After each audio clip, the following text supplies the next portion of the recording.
Ladies and gentlemen, please make some noise for Josh Johnson!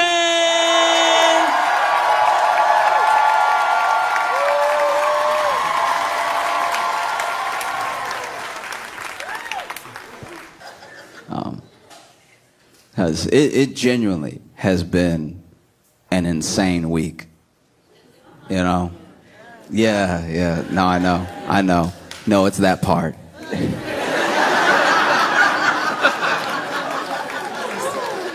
I'm not going to talk about it forever, but yeah.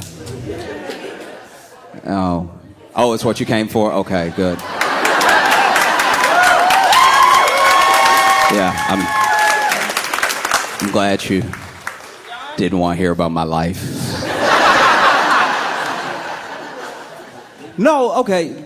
You know, Trump took office and he immediately signed a wild amount of executive orders. They've been one-upping each other every presidency for a little while. Like, I'm pretty sure Barack Obama signed more than Bush, and then Trump signed more than Obama, and then Biden signed more than Trump. But this was like astronomical. This was a whole lot, because basically Trump went ahead and signed executive orders that rolled back a lot of what Biden did, plus his own. All right.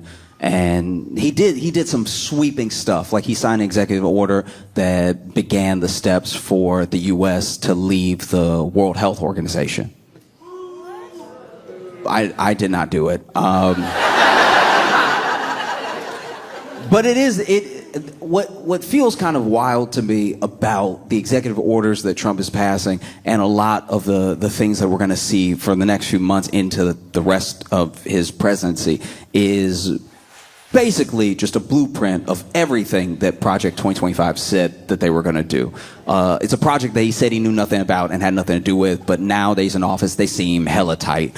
It's kind of like when you tell the police you don't know somebody, and then the police are like, but here's a picture of you two right here.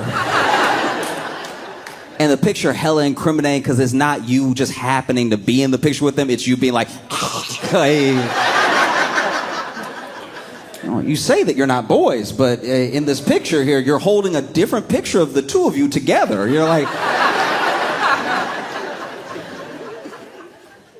And sure enough, yeah, Trump signed an executive order that would start the process of the U.S. leaving the World Health Organization. And I feel like there are some things that Trump is doing because they're his idea, and some things that he's doing because his aides and the people that wrote up Project 2025 are pushing him to do it for whatever their own reasons are, right?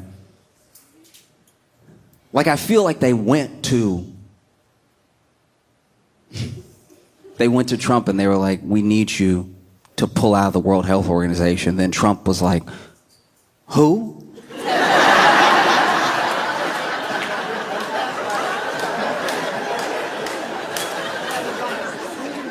And they were like, yes. And he was like, yes, what? And they were like, who? And he's like, who? And they were like, that's what we're saying. Who's who? And then he was like, I'll do what you want me to do, but I just need to know who it is. And it's like, who is who it is? That's who we want you to do it to. We have to pull out of who? Pull out? Who? Where? Yes, because we believe that who is dangerous. Who is dangerous? Yes, who is dangerous?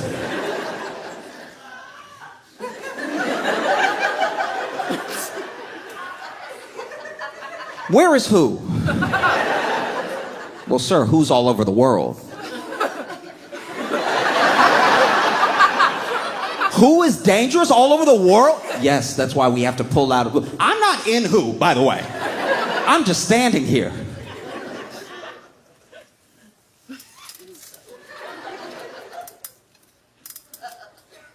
We're just gonna put it on a piece of paper and we need you to sign it. All right.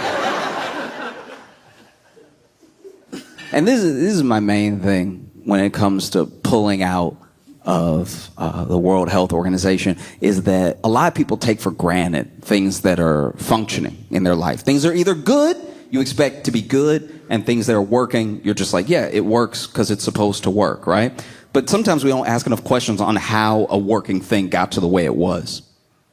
And there hasn't been enough time in between when it didn't work and now for us to remember when it didn't work. Because if we lose access to the World Health Organization, it hurts the World Health Organization by a lot, but it also hurts us because then we lose access to their labs, to their data. Most of what happens and the way that cures and vaccines come about quickly is because all these countries are able to share information, which all sort of help us leapfrog over the last breakthrough that another country had. And because it's not a race, it's just shared information. It's just a group project. And our pharmaceutical companies, by the way, also need the World Health Organization to just stay on top of things, right? And I'm no fan of pharmaceutical companies. I'm just saying I'm a fan of people who are sick getting help, right? And so my thing is, if you pull out of the World Health Organization, as good as the doctors that we have in the U.S. are, or at least can be, it won't be long before we're all just sort of WebMD. You know, it won't be long before a new thing, take something like COVID, right?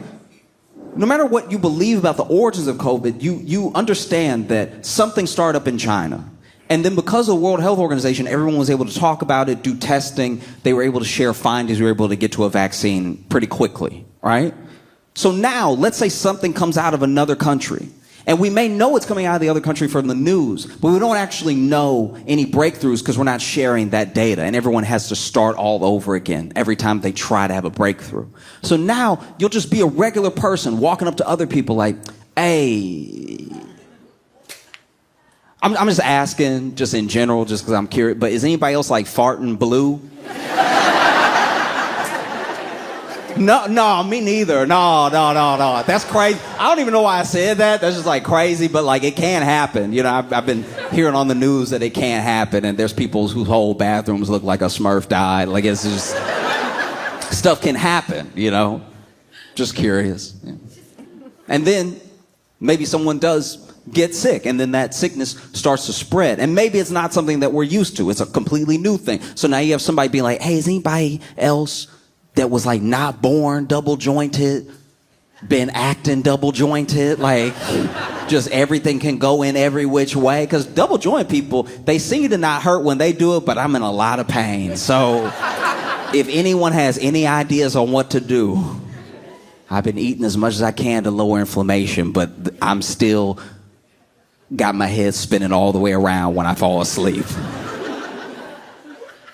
And then you won't be able to distinguish certain things. There are things that are not related, that we know through science are like not related, even though they're similar, right? You'll be able to know if you have a new thing or if you have a regular version of an old thing. Just walking up to somebody like, "Hey, look, I'm not trying to get the word out like that. I'm just curious if you've ever heard of this. Do you sleepwalk? Oh, you sleepwalk too? Oh, great. Do you ever sleepwalk and just wake up with a knife every night? Like, does that just me? Okay. We'll have to look into it." This dude also signed an executive order, the one they promised to, delaying the TikTok ban. But while he was talking about it, after he signed it, he was basically saying like, "Oh yeah, you know, the U.S. should own some part of it, maybe 50%, maybe more, who knows." And it's hard to tell when Trump talks about what the government should do if he means the government should own it or he should own it.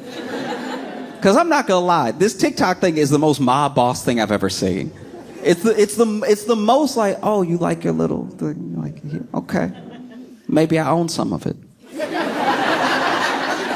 Maybe I own the whole thing. How about that? How about you get out of here? All right, it's mine now." One of the pettiest things that Trump did was he used an executive order to take back John Bolton's security detail. Now, I don't like John Bolton. I'm not like crying for John Bolton or anything. And if you know John Bolton, you'll know who I'm talking about. He looked like a Scooby-Doo villain. John Bolton got the mustache of somebody who is retired from tying women to train tracks. All right. This dude one of my favorite John Bolton memories was one time he was on, I think it had to be Fox News, he was on, and for some reason, they must have been trying to kill time or something, they put John Bolton, now he was old back then, so this is old, but he was still old when this happened. They put this old man on a hoverboard. And it was as great as you could imagine. They literally try and explain to him what to do on the hoverboard while he's on the hoverboard, which is the worst time to tell somebody how to operate a hoverboard. Don't let them get on and then be like, okay, now subtly.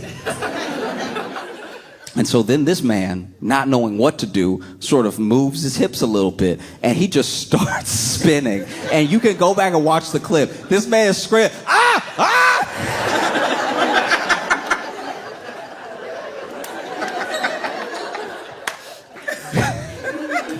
But Trump took back his security detail. And it was just to be petty. It's just because he doesn't like John Bolton. And John Bolton doesn't like him, right? But it's one of the pettiest things I've seen from a government official. Because all he's really doing, all Trump is really saying is like, hey, look, now that I'm back, I just want to make sure if you have any ops at all, that they have as little resistance as possible. Him pulling John Bolton's Secret Service detail is like if I uncalled 911 for somebody. Like they called 911 and I called right after, be like, hey, that last dude, he was just playing. Don't come. It's not a big deal. Don't come at all. I know he's like, oh, he has a knife or whatever, but don't come. He was just trolling. Even the executive order he signed renaming the Gulf of Mexico into the Gulf of America. This is one thing that has to stop.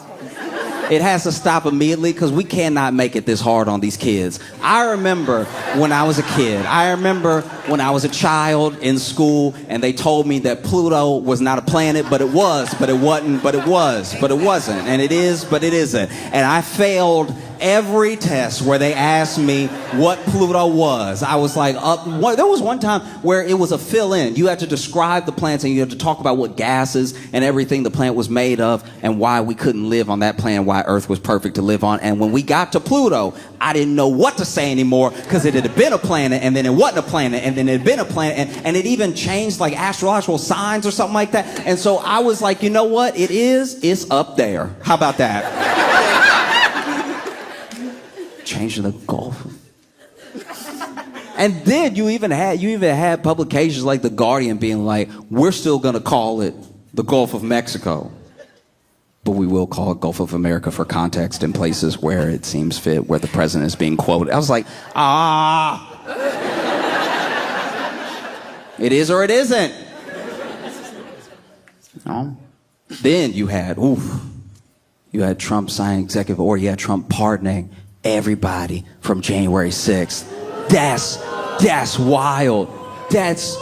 You ever had somebody go to jail from your neighborhood? Maybe this is just too specific to me. But you ever had somebody go to jail from your neighborhood and you're like, I'm not a snitch, but thank God. Oh.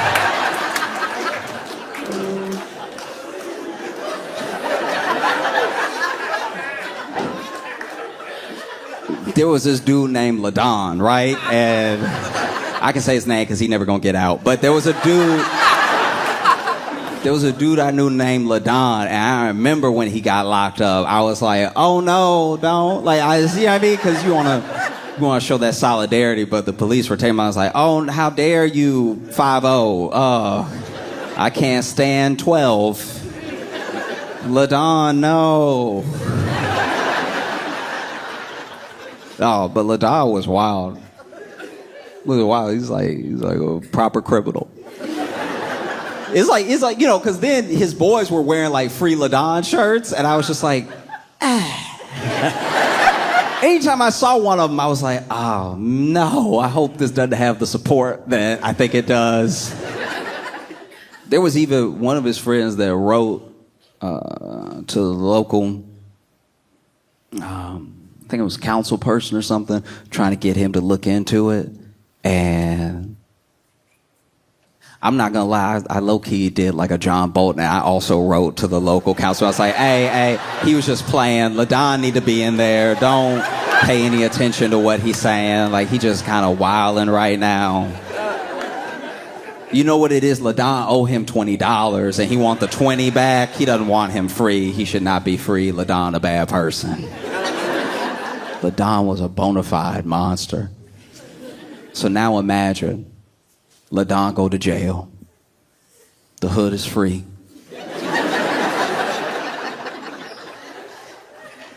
I've never, you've seen like homecoming parties for people when they get out of jail. I've never seen a party for somebody who just got arrested. Like, the people who felt like we finally had liberation were having a whole cookout off of this dude's charges. Just. And then his boys with the shirt came to the barbecue. I'm like, are you happy or not? But now imagine LaDon locked up. We can finally rest easy. And then the president of the United States is like, actually, nah, LaDon, well, he not innocent, but I don't care. And now he's coming home. That's got to be what it feels like for some of these people. There were plenty of people, don't get me wrong, there were plenty people that were up there, did January 6th. They felt like the election had been stolen. They were sure that they had proof. They wanted to hang the vice president. They came in there with all the smoke, ready for all the juice. And then they get to go home, too. This has to have been a wild experience if you are a J6er, because you were there.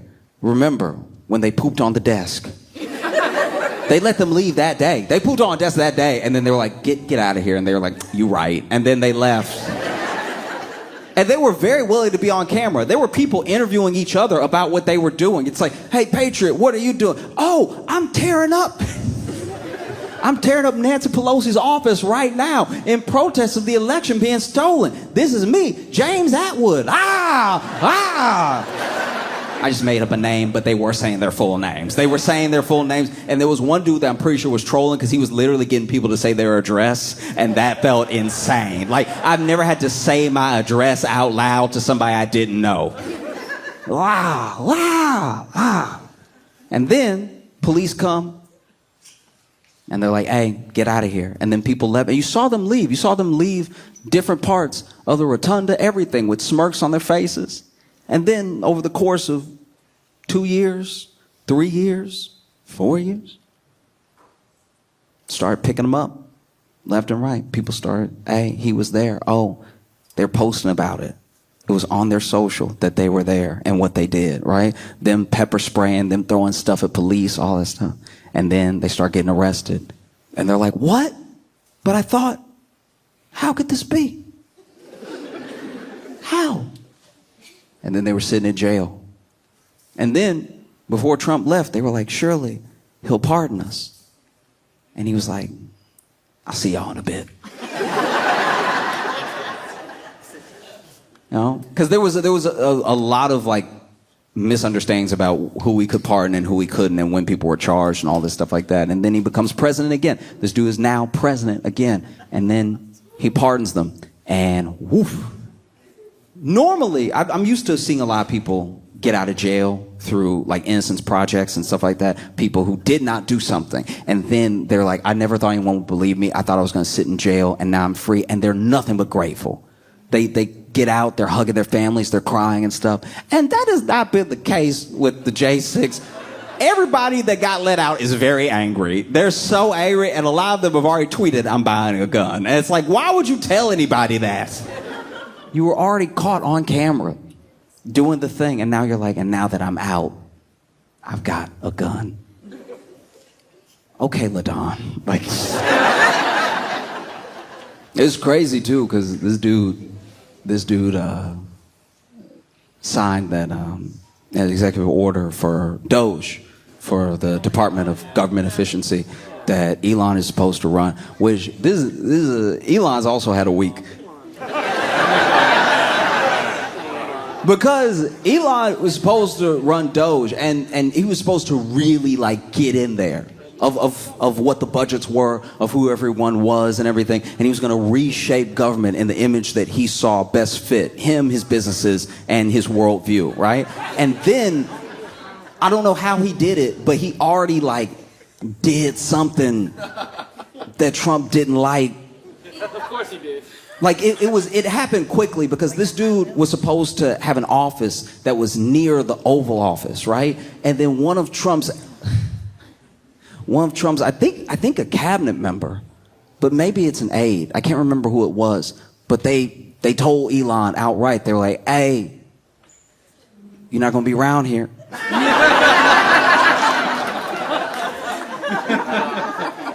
And in fact, you're not gonna talk to the president. You're gonna talk to me.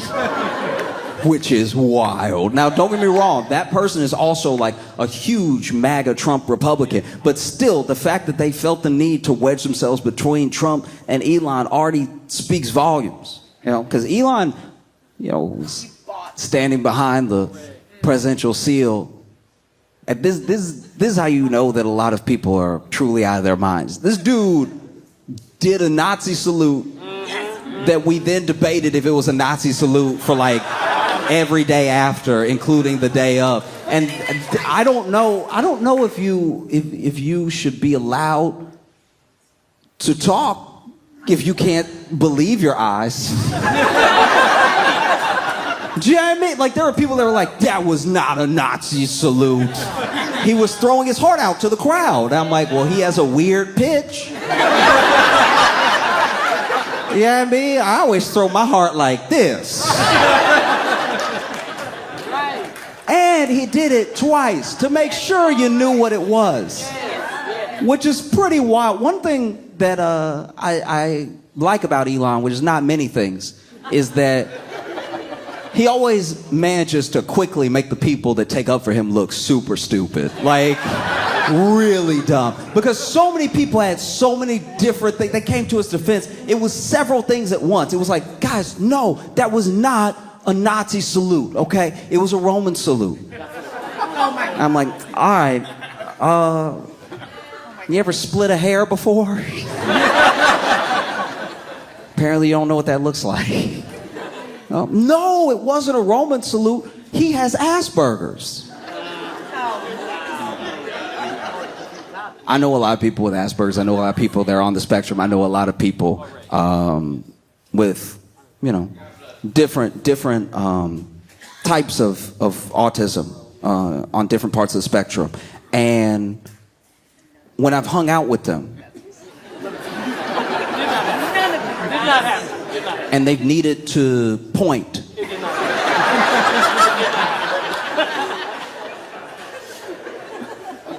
or they want to show me affection, you know what they never did? Anything that looked like that. It's pretty crazy. It's like 100% fundamentally insane that people would then, I don't know. Maybe there's some law I don't know about where if you are a news publication and you say someone did a Nazi salute and they didn't actually do a Nazi salute, that they'll like sue you into oblivion and you just won't exist anymore. But I feel like when you see it, you can say it. And the fact that so many notable publications were like, he did a thing that appeared to be, none of us have ever got the leeway that Elon got that day. If there was a video of me stealing out of a store, the headline would not read, Josh Johnson is holding something that appears to not be his in the form of a Best Buy electronic. You see how that works? You see how when you see something, you can say exactly what it is and the world won't shatter? I do think genuinely that if people call out what they saw, they might feel the need to do something about it. So rather than do any of that, let's sidestep it and just be like, look, maybe it would, but I don't know. Who knows? These do. Like, in what world do you not know? You saw it. And you know how you know you saw it? Because Nazis saw it. And you know who was excited about it? Was Nazis. They were very excited. And if they think they saw it, then what are you doing now? If they're very sure of what it was, what do you look like being so unsure? No, it was a Roman salute. No, he has Asperger's. No, he's just awkward and he gets excited. I'm awkward. I got a lot of problems. And you know what I've never done? But truly, that's like that's a thing that I watch happen. And then so many people are like, guys, he's anything but a Nazi. He's not a Nazi. He loves Jewish people. And then we pointed to tweets where people showed whole sick conspiracy theories against Jewish people and anti-Semitic rhetoric. And then he would comment under it, that's true. But somehow he's not a Nazi. And then, for everyone who was still like on the fence or still hardcore, pro Elon, he's not a Nazi, y'all. He went ahead and did y'all a huge favor. He attended an AFD rally via satellite in Germany and told them, hey, you gotta let go of the past, y'all. We can't keep feeling bad about stuff that happened. The AFD, by the way, which is the most Naziest of the Nazi. It's like, no, you gotta be proud of your Germanness. These are all dog whistles, but you can hear it. You know, I hear you, dog. And then Trump signed this executive order that rolled back protections and acknowledgement of trans people, all right? And well, I didn't do it. And the thing is, you know, if there's anything that I wish Trump would ban that had anything to do with gender, it would be gender reveals.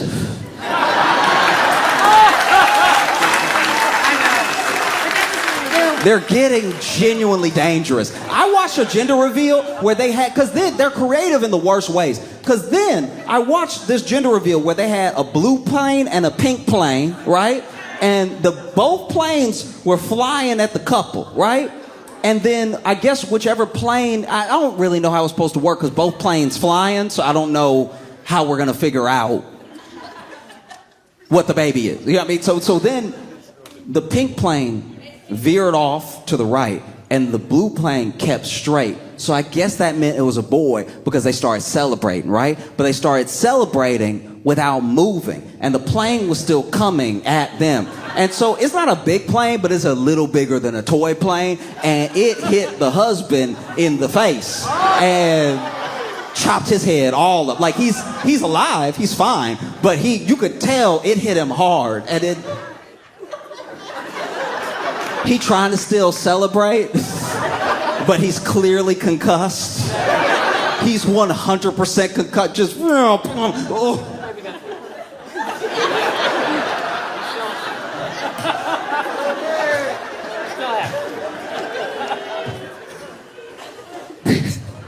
Didn't even put a hand out or anything. I don't know who is like winning with this thing. You know, maybe if you're a tech billionaire, you're doing very well because he's going to push through to like lower regulations so that you can make things as fast as possible, even if those things need some guardrails because they might be potentially dangerous, whatever, you know. And if you really hate other people, then yes, you're having a good week. But for Americans, like specifically for us, I don't know what these things do. You know? Like I don't know what rolling back what few protections there were for trans people does for me. I thought the election was about safety and eggs. I don't know, maybe I'm wrong. I thought it was like everyone was talking about eggs a lot. Like everybody was like really hitting those eggs. I didn't know eggs were everybody's favorite food. Like eggs. People weren't even talking about bread. They were talking specifically about eggs. I think a lot of people went to like Kroger or Walmart or something on the wrong day and they were like, hell no, eggs is my number one issue. I'm a one issue voter and eggs is that vote. And so I don't know what any of this has to do with eggs. But it doesn't seem like we're getting there. You know? Even the language of the executive order was weird. The language of the executive order was like, you have to treat and address people as the sex that they were assigned at conception, which is not how That's not how anything works. If it's conception, dude, if it's conception, when it happens, then there's no men. There would be no dudes.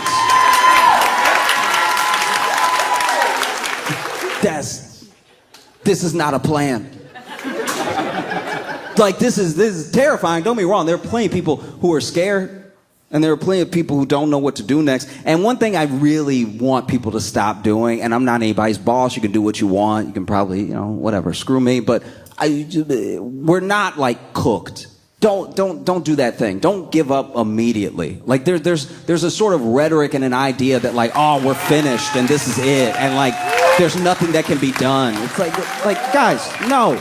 But then you see people devastated, giving up very quickly. Oh man, we're ruined. We're so cooked. It's like, I mean, if you believe that, then we are.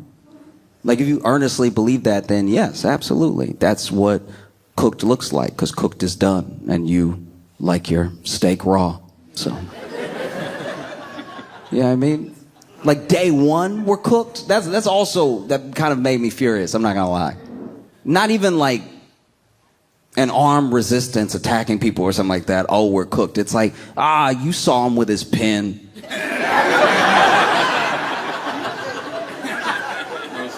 Like, I'm saying genuinely, people, please, if you feel anything, then you should openly speak it. One of the reasons that these things spread, why negativity spreads, why like the general pessimism towards movements spread, is because people let their doubt reign over everything, all of their discussion, all of their thinking. It's like, I'm not saying that I know exactly what to do about executive orders that he passed that I don't agree with. Those things are for the courts to hopefully fight, But I will say, for every person that I know that was affected by an executive order that he has, that I know is scared, I talk to that person. And I tell them, hey, I'm at least here. Now, I'm not the president, but I'm here for you, locally, right? That's how you build community. And that's how you keep people from being afraid. Because people don't know. They genuinely don't know that there are people that are willing to back them up. They have no idea, right? He signed an executive order that was supposed to take away birthright citizenship for people who were not already citizens, and to stop any confusion, it was going to be birthright citizenship starting now, right? Because if it was for all time, then like half of his cabinet, they wouldn't even know where to take them, put them.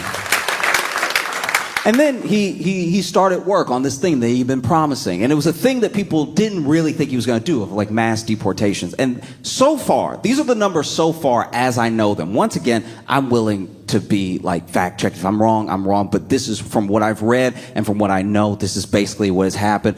They did some ICE raids in places like Chicago, and there were some in Texas too, Arizona, and like plenty of like sanctuary cities. That's ones they were like targeting initially. I'm not sure why, because you would think in the red states that voted for this thing, they would want it first. Like, that just seems like it's making nobody happy. And they rounded up some people, and they went ahead and took off for Mexico. And so then they take off for Mexico. We did it. We raided. We got some people. Gonna drop them off at Mexico because these are Mexican illegal immigrants, right? And so then FAA comes on and they're like, hey, don't land here.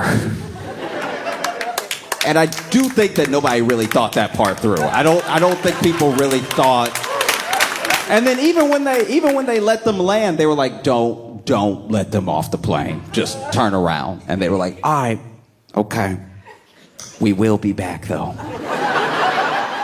We'll be back with more, right? Because I should be clear here that apparently, from what I've read, just deporting these 80 people cost the taxpayer $700,000. So I do not know how we're going to save any money.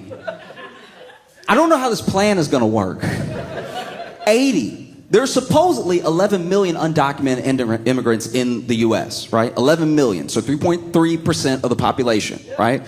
And we started with 80. If I owed somebody $11 million, and I told them, hey, I ain't got all that right now, but I do have this 80, I'm getting my ass beat. That's crazy. 80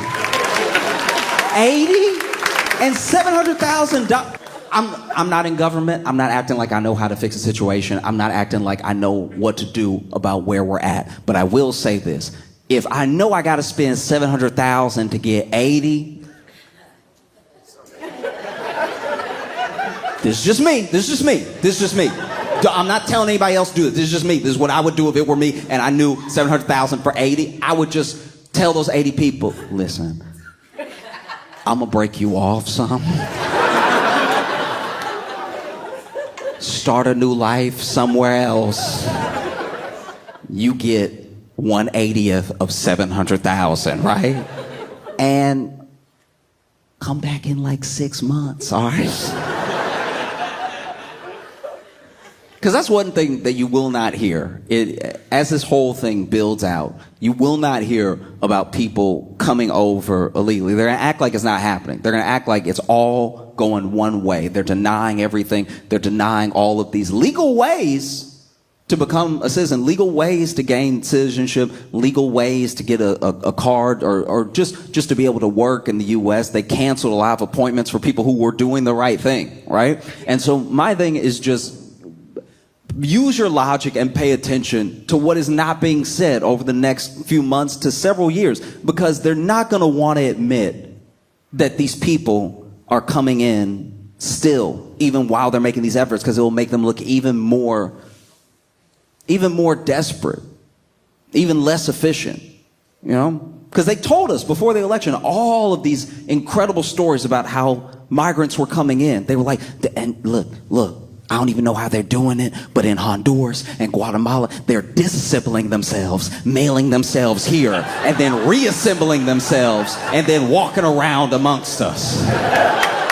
But now that they've supposedly shut down the border, they want us to believe that all of these legal ways of entering have also just stopped. And that's not true. You're fighting a losing battle if it takes you $700,000 to send 80 people somewhere that says, hey, we're not... You know what I mean? That's one of the craziest things too. Is a deeply ironic thing that they did all this, sent people over, and then the other countries were like, "Hey, those are American immigrants." No, that's crazy. No, and I think a lot of it. I think a lot of the tactics that have been taken and some of the logic that's been used on the news and everything is just is genuinely fear based. It's to rile you up. It's to make you feel afraid and everything. And even in the executive orders, 100 executive orders or so, and so many of them don't really say anything. They don't really do anything. You just sort of make a show of signing it. Because I'll be honest with you, I saw some of the raids that were taking place and some of the statements that people made and how they're taking things that were normally off the table, they're putting them back on so they can come in your church, they can come in your school. People are scared to go to places that felt safe and everything. And I will say I don't know exactly what to do. I'm not acting like I have any answers. I just don't know how possibly this is the road, this is the tack to take, people say things like, oh, they don't pay any taxes. It's don't they eat? Then didn't they pay the sales tax? Didn't they pay? And by the way, this not paying taxes thing, they get paid under the table by Americans, by the way. There's no job that they have that an American doesn't give them, and pay them under the table in cash, and probably pay them a little less than minimum wage. Probably pay them in even numbers. So what money could you possibly stand to gain And I'm not saying the money doesn't exist, that it's not there, and that there shouldn't be a path to legal citizenship so that they can pay all the taxes that we all pay. I'm just saying that, like, are they each owing more than like $700,000 when you put 80 of them together?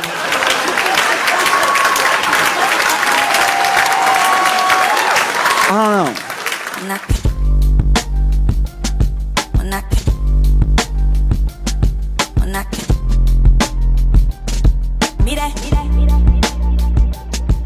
Give it up right now for the one and only Josh Johnson!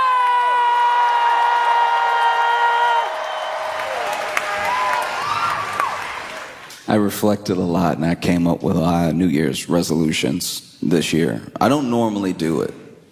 I almost never do New Year's resolutions, but this year I had kind of a bunch because it just so happened I was really thinking about myself and life when the time came. And the problem with New Year's resolutions, the reason that they're so hard to keep is that a year is a year long. If you could make a New Year's resolution and really only had to do it for like 3 weeks, you knock it out of the park. But there's something about the fifth Monday where you're like, again? No. And I think we should all cut ourselves some slack, genuinely, when you have trouble making your New Year's resolution a habit or sticking to it, because New Year's resolutions are as old as calendars. So as long as we've been keeping track, we've been trying to be better and failing. It's very human. And our New Year's resolutions, by and large, are things that we're gonna do or stop doing to stop hurting ourselves. If you read through history and you go back to the New Year's resolutions of whole civilizations, right? The Babylonians, the Romans, these people would have ceremonies, and usually a lot of what they did, a lot of their New Year's resolutions was to appease their gods or the tribe at large. It wasn't just about them. And all of our New Year's resolutions, for the most part, are things we're going to stop doing or start doing to stop hurting ourselves. They had New Year's resolutions to stop hurting other people. You read back in history, there were just New Year's resolutions of whole tribes that were like, this year, y'all, we not gonna pillage. We were doing too much last year. We were pillaging over here, pillaging over here. Not everything need to be pillaged. We need to start focusing on us, all right? Even probably had a tribe leader came up with a slogan, we not gonna pillage, we gonna be a village.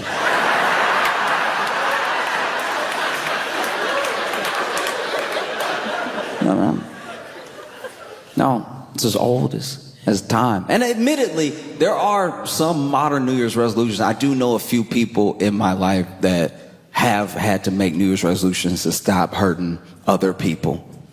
You know, it's rare, but it does happen. Like I had one friend nonchalantly said, you know what, this year, I'm gonna cut less people.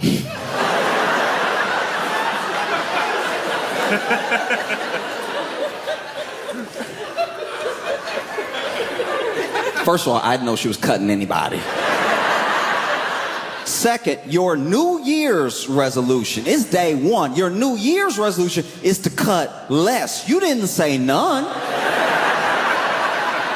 None was an option. The year hasn't happened yet. You haven't even met who will be worth cutting, and you're still like, I might maybe give them a pass. Said, I'm gonna cut less people, and I was like, what do you mean cut less people? They were like, oh, you know how it is. I hate being asked or told if or that I know how something is when I clearly have no idea how it is. Oh, you know how it is. You go out and somebody press you, and next thing you know, you holding the blade on you. It's like, what life do you think I'm leading? What life are you leading? When are you doing this?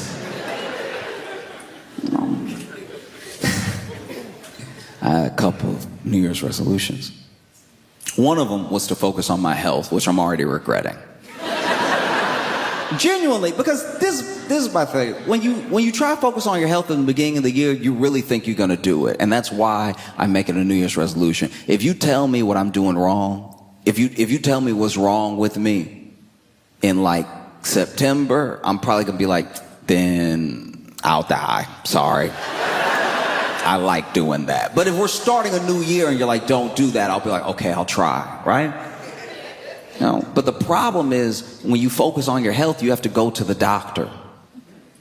And going to the doctor is a little bit too exact and final for me. If something's wrong with me and I'm telling a friend about it and we're just sort of going back and forth, spitballing about what it could be, it's almost kind of fun. You're like, maybe it's that. Oh, maybe it's that. Let's Google it. Oh, we shouldn't have Googled it. You know what I mean? But when you go to the doctor's like, no, you sick. No. And basically, I had to go to the doctor pretty early because, all right, it's embarrassing to admit, but I feel like if I'm open, if I'm vulnerable about it, then it'll hopefully remove some of the stigma, okay? I had to go to the doctor because too many, I would even say most of my farts were whistling.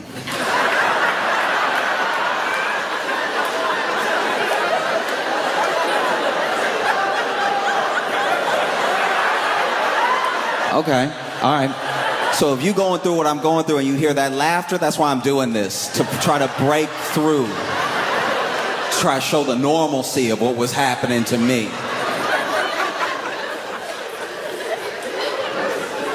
So basically, when I would fart, I don't even fart all the time, but every once in a while, one goes, and it was just having at the tail end, very tail end, it was having just a little like to it. I didn't know where it was coming from. I didn't know why it was happening, but I was hearing it. And I'm not like a musician in that way. I don't know a lot of music theory, but it did seem like a bit of a D sharp to it. Like it had a little bit of that fire alarm, a little bit of that at the very end, right? And so one day I was walking and I don't even remember the food that I had, but it hit me in the wrong way. And so I sounded like a piccolo. I was walking and my steps were just a little fluty. And I don't know about y'all, but sometimes I walk and listen to music. So I'll have my big old headphones on, they're noise canceling so I can really enjoy the music and everything. And I knew I had a problem because the cut through it was so high of a pitch, it must have got under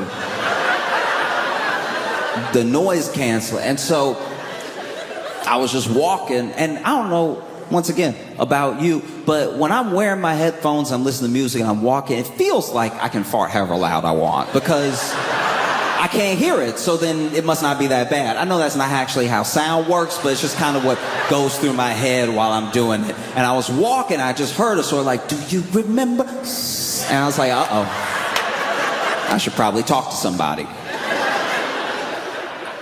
And so I did. I went to the doctor, and when I got to the doctor, I had a bit of an issue because I even tried to use as many big words as I could to describe what was happening to lessen the blow of what I had to say. So I was like, my flatulence is having some orchestral notes to it.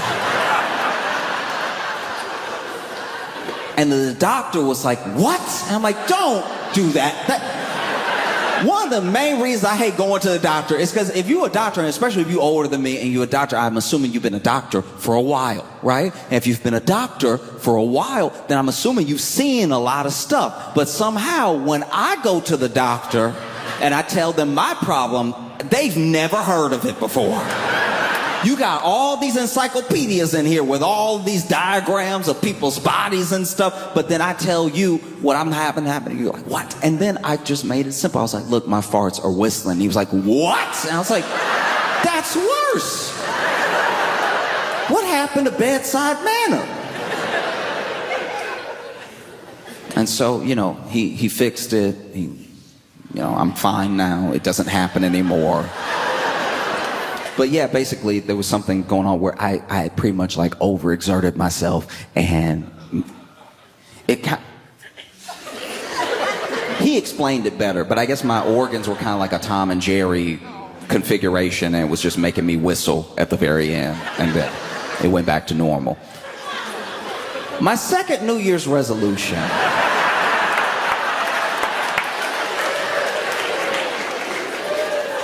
was to be very mindful about what I do and say on a podcast. Now, I'm not perfect, but this has been the downfall of a lot of people. I'm not even saying that there's never going to be a podcast where I talk out of pocket. I don't know.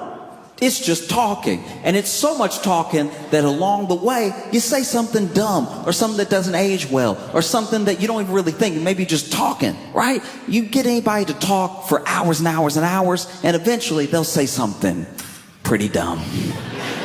So I'm trying to be mindful about what I do and say on a podcast, because when podcasts started, before there was a ton of money in it, it was just one of two things. It was either people who had such a great rapport with each other that listening to them felt like listening with them, like being there with them and just having a party with your friends, and it was an interesting conversation that you felt like you were a part of, right? Or there was a very interesting person, an incredibly interesting person, and then someone had them on their podcast who was a good interviewer. And through giving a good interview, they pulled all of these interesting and beautiful things out of this very interesting person and then gave it to you. And so you either got some sort of education from it or you got some sort of community from it, right? And now, podcasts,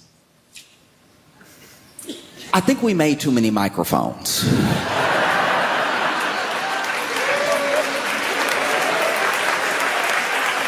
Because now it's a genuine mess. You know? Like, I watched what I think was maybe one of the most important podcast clips of all time. One that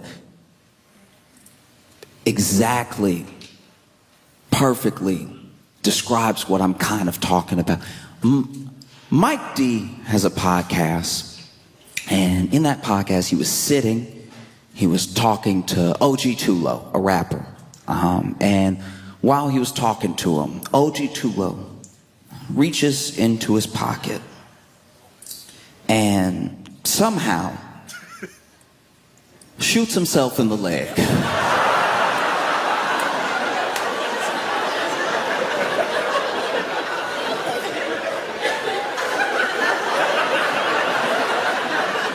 I'm encouraging everyone to watch this clip because it's truly one of the most important moments in podcasting ever. I had so many questions when I saw this man shoot himself in the leg. First of all, what gun is little enough? But also, what pocket is big enough? Because you can't see a gun. He's literally got his hand in his pocket, which means there's a gun and his hand in his pocket. How deep are these pockets? They're like optical illusions. This man reaches into his pocket, and I want to be clear here, okay? OG Tulo and Mike D, they weren't having some sort of argument. Mike D wasn't coming at him. It's not like he was reaching in his pocket to grab his gun. If anything, it looked like he was reaching in his pocket for something else. And can I just say, don't put your gun in your pocket. But if you do, make sure your gun is the only thing in that pocket. Please do not put your gun and your keys in your pocket. I'm begging you not to put your gun and your phone in your pocket. Because this man looks like he's trying to move the gun. When you rewatch it, I've watched it 2,000 times. It looked like he's trying to move the gun out the way to get something else. And I'm telling you, it's not worth it to have your gun and your gum in the same pocket. This dude reaches into his pocket. Bam! And then Mike D, who's sitting across from him, Mike D goes, "Who shot who?"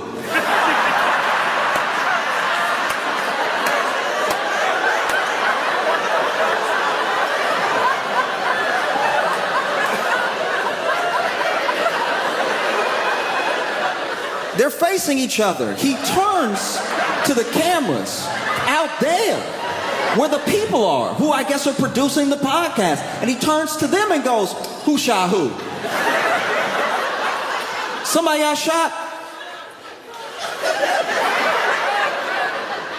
Sir, how often are people shooting each other at your studio for the first question to be, who shot who? He didn't say who shot who as in like, oh no, a gun went off. He turned as if to say, y'all, we are trying to do something.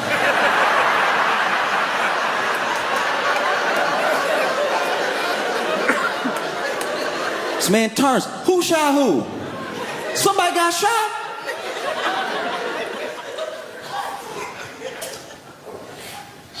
When you look for the clip, OG2, now that's O, letter O, G, letter G, we're capital letters, the number 2, like an email, OG2 low, right? OG2 low is fascinating to me because there are a lot of rappers who their name is not, it's not true to who they are as a person, right? But to his credit, OG Too Low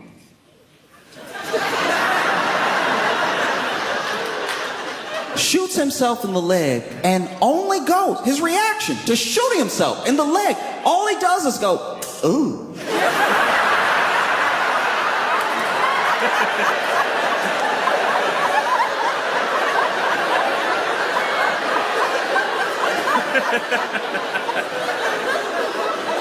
This man doesn't cry, he doesn't freak out, he just makes the face you make when you drop a casserole, just, You know the face you make when you get caught coming home after curfew, you in the dark, you think you made it, then the lights come on and you're like, ooh. He makes the face you make when there's like 2 people arguing out in the world and you don't know either one, but then one of them is like, that's why I took your man, ooh. This man simply goes, ooh. And then a person behind the camera calls out and goes, Lo, you good?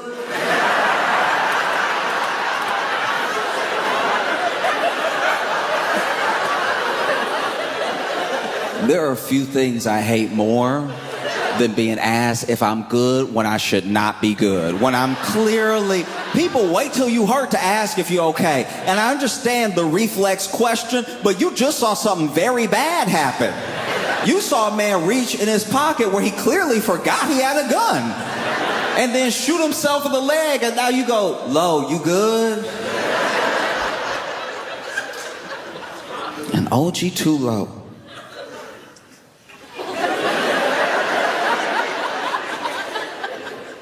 simply says, I think.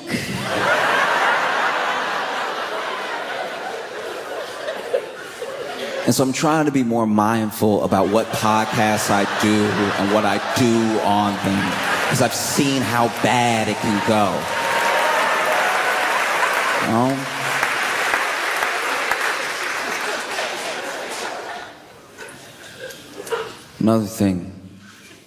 Another New Year's resolution I had was to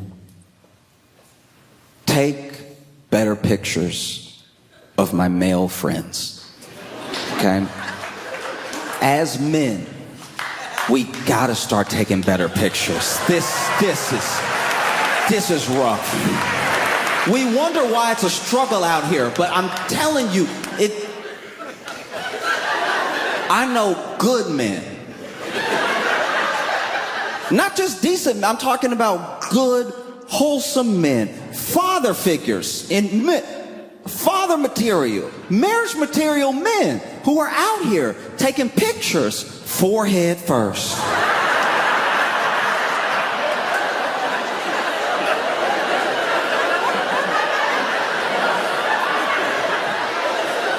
I'm talking about forehead presented, forehead shiny,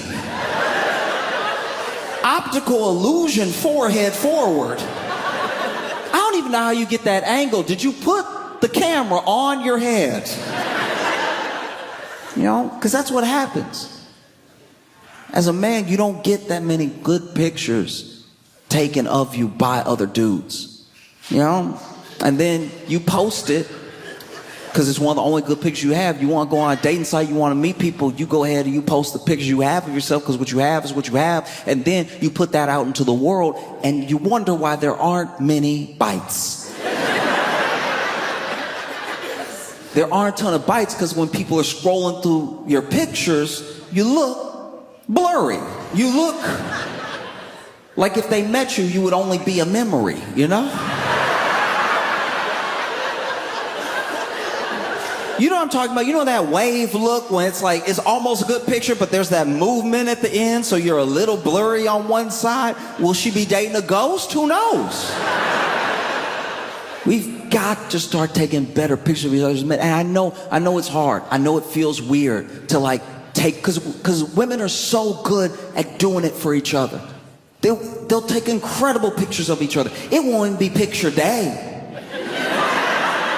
It'll just be some good lighting in a random place. And they'll be like, hold up, stop. Let me get you. No. Pose, quick. Yep, see, this is good. You know? It's tough. We don't try enough. We don't try. Even if you muster up the courage as a man to know that you look good that day and you ask your boy to take a picture of you, as men, we get too uncomfortable trying to make each other look good. Like you're scared to try to make your boy look hot. Even if you're looking good, bona fide, looking good, anybody can see it. You're dressed well, shaved, everything, right? And then you hand the phone to your boy. He's like, got it. That's not helpful. You didn't get it. You didn't get it. That's why when I post the picture, I look like smoke. Because you were so uncomfortable, you couldn't stop, let the phone rest for a sec. The phone didn't even get to adjust. Do you know the technology we have in our pockets? And the phone was like, I didn't get that at all.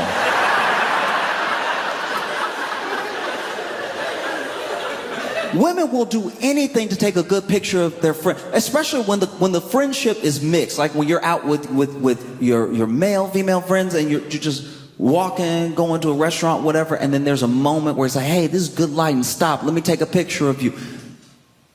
I've seen work put in. Because they love their friend. The things I've seen, it's not just one of these. I've seen women get angles for each other. Angles that had never occurred to me to get. The way that I've seen women work their knees backwards.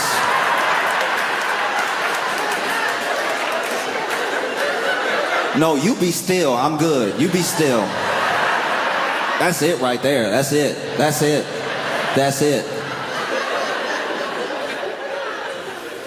No, men take such bad pictures of ourselves and have such bad pictures of us taken. I'm pretty sure that's why nobody looks for us when we go missing. Be honest right now. If there is a man that goes missing, if they even put his picture on the local news, it's the worst picture of him if it's not a picture from high school. If it's not his high school picture with that bow tie or whatever, it's just him being like...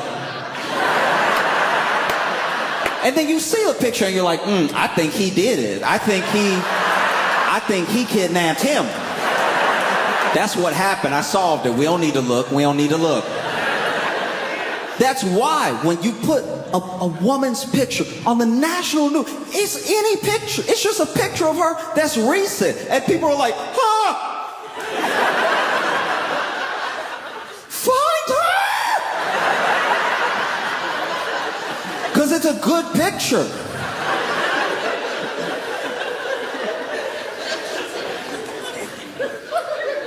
Another New Year's resolution that I made was to start making, how do I put this? I want to start having manlier mannerisms. The entire time I've been alive, I've just been moving the way I move because it's what feels natural to me in the moment. But I'm seeing every once in a while there'll be someone that comes into my life that shows me that actually, maybe not this way. When I was young, I was working this job, and there was a dude on the job who was he was in prison and he was on work release. And he took me under his wing and was trying to teach me how to be more of a man. I didn't ask him to, but I also didn't really know how to take up for myself. So I would do little things and he would try to correct those things for me, right? And I remember one time I walked in the room and it was pretty stinky. And because it was stinky, I tried to waft, in front of my face, like waft, like you would when it stinks. You're like, ooh, it's stinky, right? You know what I mean? Like, you've done this. Don't act like it was stinky, right? But the way I did it, my hands were too fluid when I was, because it was stinky, but I felt like this was more efficient to get it out of my face. I was like whipping it out of the way, right?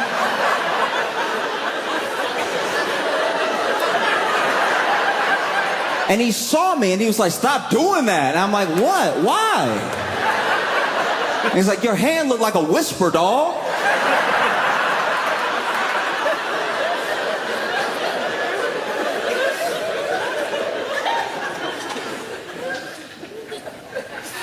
One time he tried to, dap me up, but he had big hands.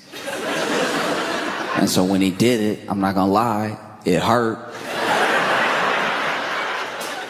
And so I pulled my hand back, and I pulled my hand back like,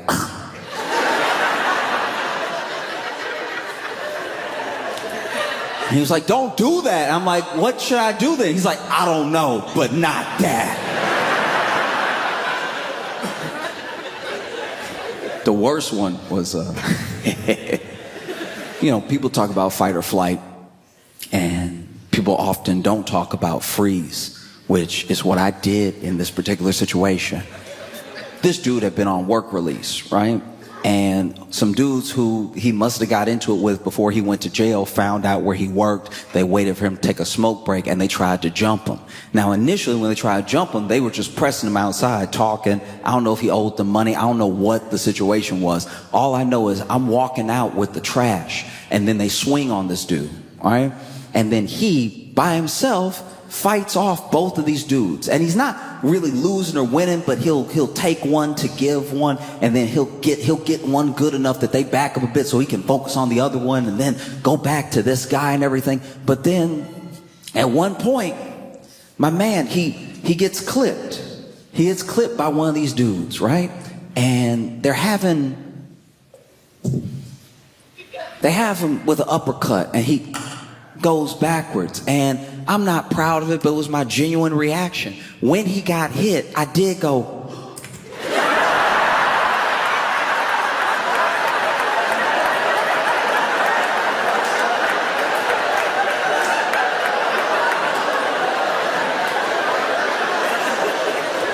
Because apparently I touch my cheeks when I gasp.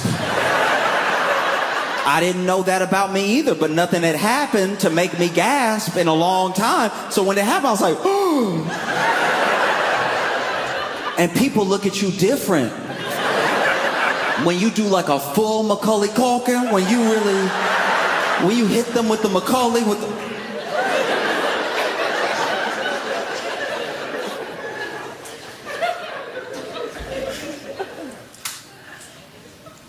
Another one of my New Year's resolutions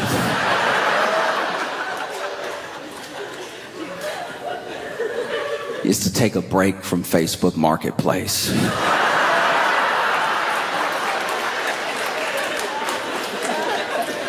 This is my thing. It's not even that I'm buying a lot, it's just everyone that I seem to buy off of on Facebook Marketplace is I'm never meeting them at a good point in their life. right?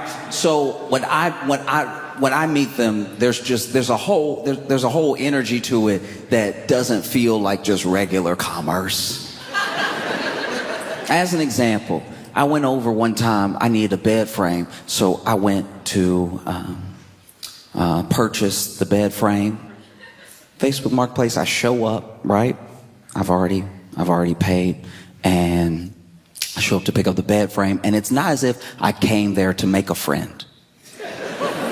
I wasn't trying to sit down and have tea or something like that. I really was there to pick up the bed frame and be out. But the way I was being rushed the entire time was making this start to feel like some stolen goods. Do you know what I mean? Just I'm like, all right, so can I help you put it somewhere? Do you have a truck or do you have something? I was like, oh, okay, all right, calm down, right? And then while taking the bed frame, there's a piece missing. And so then they go to get this piece. And when they go to get the piece, there's a truck that pulls up. And then when they walk back out, they're like, oh no. And then this guy gets out of the truck and he's like, Amy, why? Why? And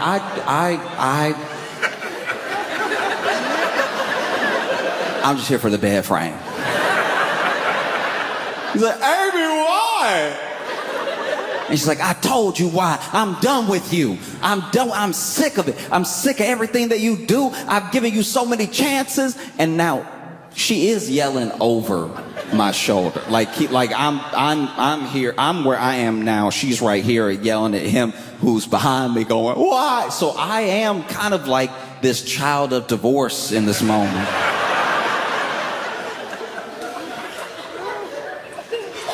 He's like, why? I told you why. No, but why, Amy? Is it him?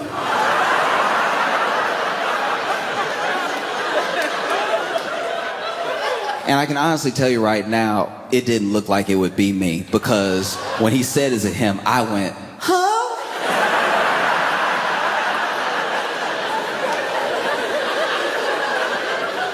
And then she went, what? No. She didn't have that.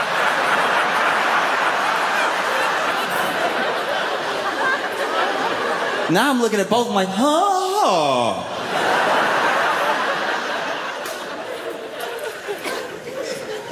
And they clearly had some stuff to work out, and I was very uncomfortable. I couldn't get the piece because she was still looking for it. He was crying, so I left the bed frame. Another time. There was another time where I was going to buy a teddy bear. I had someone that I was trying to get the teddy bear for because they like novelty teddy bears. I was trying to do something a little sweet and everything. And I go there to pick up the teddy bear. And not everybody posts the dimensions of the item that you're buying. But when I get there, the teddy bear, my size, right? So way bigger than I was expecting. The teddy bear is like a 5 foot something teddy bear. And this particular teddy bear, which was apparently like novelty because it was made like handmade and everything, from behind, the teddy bear had a lot of ass.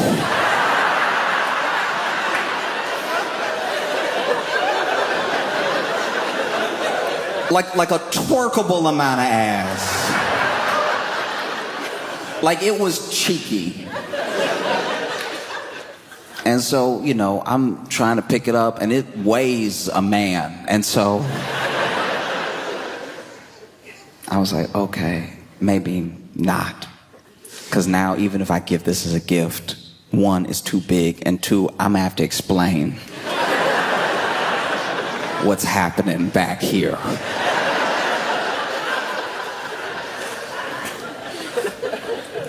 I went to buy a fridge one time, and I get there and I'm talking to this guy about the fridge, like where I should go get it, and he's looking at me confused. And he's standing right outside of the address that I was given, and he sounded all confused. And then he tells me he's there to buy a fridge. And then homeboy opens the door and basically invited us both to go ahead and haggle in person over the fridge. I was like, that's insane. We had a price. We had a price that we agreed on, and the other guy was like 55. And I was like, that... You're not helping our case at all. You're not a good negotiator. I went to buy a couch. This should have been plain and simple. You're moving, I need a couch, you need to get rid of a couch, we're done. I show up, even had the truck ready because I've known from before, you gotta have the getaway vehicle in tow. And sure enough, pull up, you know, we're carrying out the couch in pieces, cushions first, also like that, trying to get the couch lifted up out the door and stuff. And this man who is selling the couch keeps trying to upsell me on dolls that he made himself. And you can tell.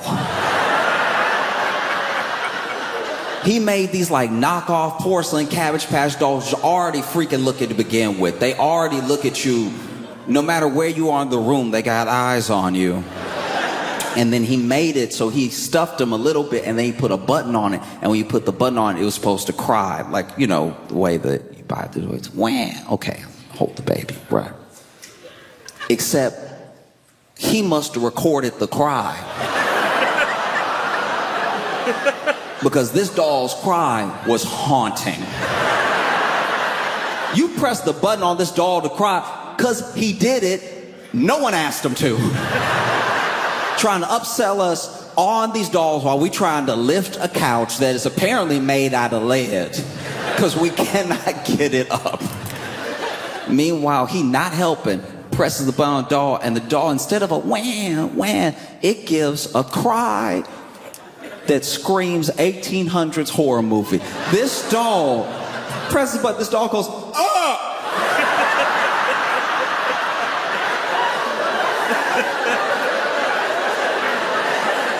I'm doing that because he made so the mouth open.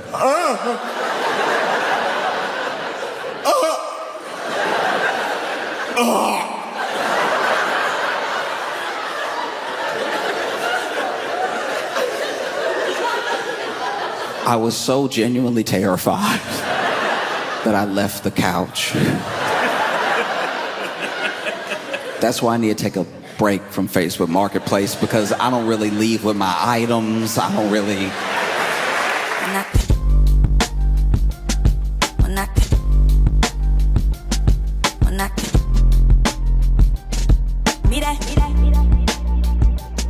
When I